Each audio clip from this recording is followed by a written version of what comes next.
number 8, calling attention notice of Honorable Senator Shahri Rahman and Salim Mandvi Wala Sahab.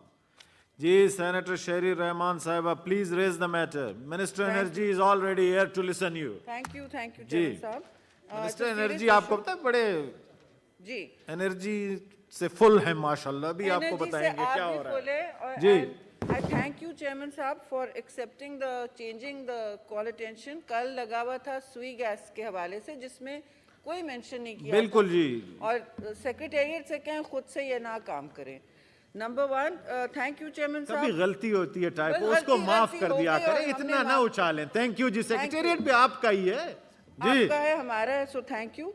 I beg leave to draw attention of the Minister for Energy towards the ongoing and dangerous gas crisis in the supply to consumers, both domestic and commercial, especially for this upcoming winter.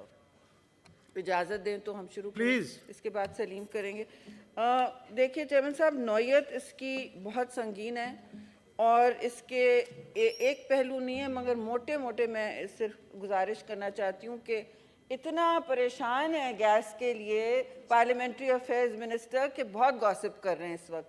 So I want to से 3 things. पहले तो देखिए इस वक्त जो सूरत हाल मुल्क में है गैस के बहरान के हवाले से, ये ऐसी नहीं है जो सारी दुनिया में है, क्योंकि मुझे मालूम है कि इन्होंने कहना है कि सारी दुनिया में ये सारी दुनिया में गैस का बहरान चल रहा है. बेशक होगा, लेकिन ये सूरत हाल पाकिस्तान ने नहीं कभी देखी. जो नंबर 1 कीमतों का बहरान है.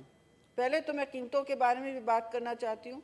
कीमतों का बहरान ये है कि 3 साल में ये अदाद-ओ-शुमार हिफ्ज़ हो गए.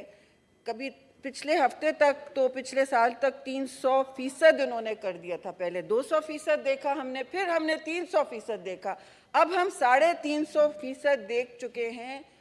इजाफा, खौफनाक होशरुबा इजाफा पाकिस्तान में गैस की कीमतों का.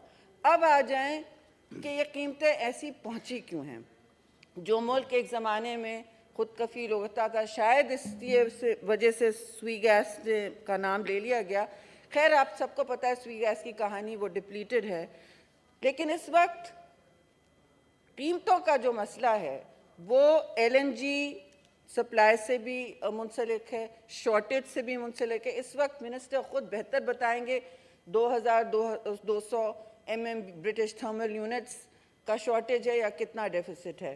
डेफिसिट ह्यूज है, कीमतें बहुत ज़्यादा हैं, मतलब हमारे लिए पहुंच से बाहर हो गई हैं. और तीसरी बात जो है वो ये कि इनकी जो नाअहली है गैस सप्लाई के हवाले से वो कहाँ जा रही है. और चौथी बात ये कि सूबों के इसमें हुकूक क्यों सल्ब किए जा रहे हैं.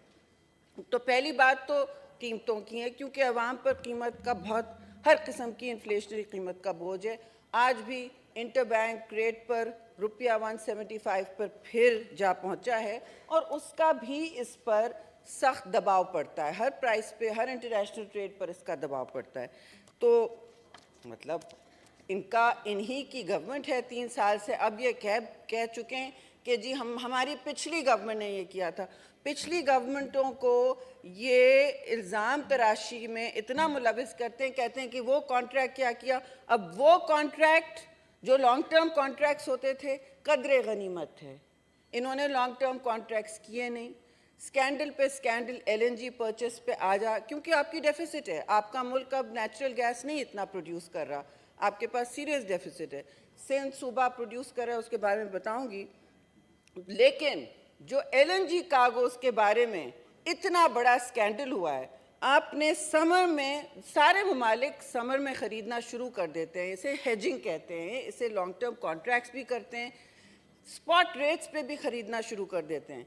लेकिन इन्होंने कार्गोस को जो मतलब 3 साल में सूरत हाल है, $13 MMBTU कीमत थी समर में, $13 ब्रिटिश थर्मल यूनिट्स पर मिलीमीटर ये कीमत थी.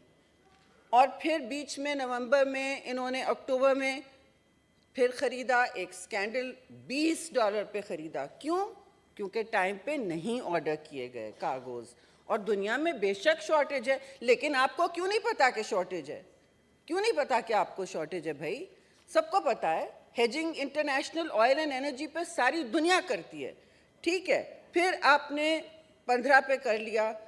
अब आके इस महीने में जो खौफनाक इन्होंने कीमतें पे की हैं, और ये कहेंगे कि जी बांग्लादेश में भी हुआ है, उनका टका देख लें, उनका रुपया देख लें, उनका सब कुछ देख लें, हिंदुस्तान का भी देख लें, डबल है आपसे, बहुत ज़्यादा है। इन्होंने लॉसेस पाकिस्तान को जो करवाए हैं 30 रुपये 65 सेंट पर, $30.65 पर यूनिट ख़रीद के इस वक्त, वो 10.6 अरब रुपए के हैं। सिर्फ ये आपका खसारा, आपके लॉसेस हैं। तो ये चोर डाकू करते हैं, कौन चोरी कौन डाकू, ये क्या हो रहा है? तो और इस पर इंक्वायरी क्यों नहीं हुई? नैब क्यों चुप है? डिफॉल्टिंग फर्म्स को इन्होंने कॉन्ट्रैक्ट दिए जो उन्होंने हाथ उठा लिए बाद में। भाई आपने ड्यू डिलिजेंस क्यों नहीं की? पेपरा रूल्स कहाँ गए थे? क्या हुआ? कुछ नहीं। डिफॉल्टिंग फर्म्स को दिए गए कॉन्ट्रैक्ट, इतनी मतलब भगदड़ मची थी, आखिर मिनट पे उठ के सोते ओगरा सोया हुआ, ओगरा चुप। ये रेगुलेटरी अथॉरिटीज़ हैं, मुल्क में बहरानी कैफियत है गैस की, लेकिन हुकूमत ये कर रही है। किस स्कैंडल में मुलविस अपने आप को किया है इन्होंने, जिसकी इंक्वायरी होती रहेंगी। इनकी हुकूमत जब जाएगी तो देखिए ये इंक्वायरी कैसे खुलेगी, क्योंकि नैब इनकी हुकूमत होते हुए इनको टच तो नहीं करेगा, ये तो आपने देख लिया है। तो ये इंक्वायरीज खुलेंगी। कतर गैस को कहते थे, अब कतर गैस के पास जा रहे हैं, क्या कर रहे हैं हमें नहीं पता।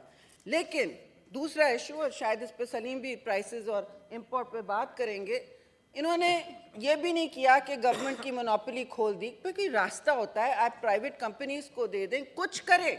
लेकिन मुल्क में आज अनाउंस हुआ है गैस की लोड शेडिंग अब इतनी होगी कि डोमेस्टिक कंज्यूमर यानी हम जो सार्फिन हैं वो हमें शायद 3 दिन सिर्फ गैस मिले। वैसे कौन सा हम सर्दियों में अंडा फ्राई कर सकते हैं? नहीं कर सकते। याद है आपको लास्ट टाइम बात हुई थी। तो 3 दिन सिर्फ मिलेगी पाकिस्तान के डोमेस्टिक सार्फिन को, आज अनाउंसमेंट हो गई। माशाल्लाह नया पाकिस्तान में आप खाना नहीं पका सकेंगे, वैसे भी चूल्हे ठंडे हो गए हैं लोगों के कीमतों की वजह से, जो बांग्लादेश और इंडिया से बहुत ज़्यादा इन्फ्लेशन है। अगर आपने कहने की कोशिश की तो मैं अभी से कह रही हूँ कि 13-14% यहाँ फूड इन्फ्लेशन है, वहाँ बहुत कम है। मैं पढ़ के सुना देती हूँ आपको, 6 है और 7 है और इससे कम है। दूसरी बात, आपने डिफॉल्टिंग कंपनीज को दिया, आपने टाइम पे कोई कार्गो नहीं लिया, आपकी नाअहली इतनी कि टर्मिनल्स तक पाइपलाइंस नहीं थी, एंग्रो टर्मिनल तक पाइपलाइन तक नहीं बनी थी।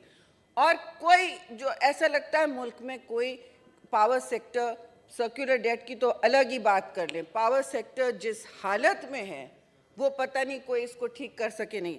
और फिर चेयरमैन साहब, कहा क्या गया? असद उमर साहब ने कहा कि जी सिंध को ये बहरान, सुनिए ज़रा, सिंध ने किया है। अरे वाह, सिंध ने कैसे किया है? 65 to 70% सिंध प्रोड्यूस करता है सब मुल्क की गैस को, और आप उसको क्या देते हैं? उन्होंने कहा डाइवर्ट करें गैस। सिंध को कोई गैस नहीं मिल रही, वहाँ तो 3 दिन से ज़्यादा सुई नदन और सुई सदन से पूछ लें, ये फेडरल इदारे हैं और ये सिंध से डाइवर्ट कर रहे हैं गैस को। और फिर उनको ये हिम्मत होती है कहने की, जसारत हो रही है कहने की कि सिंध खा रहा है गैस। सिंध इस वक्त वाहिद नेचुरल गैस सप्लायर है, 70% पाकिस्तान का। और चेयरमैन साहब, इस हवाले से आप 35 कहते हैं, हम 65 कहते हैं।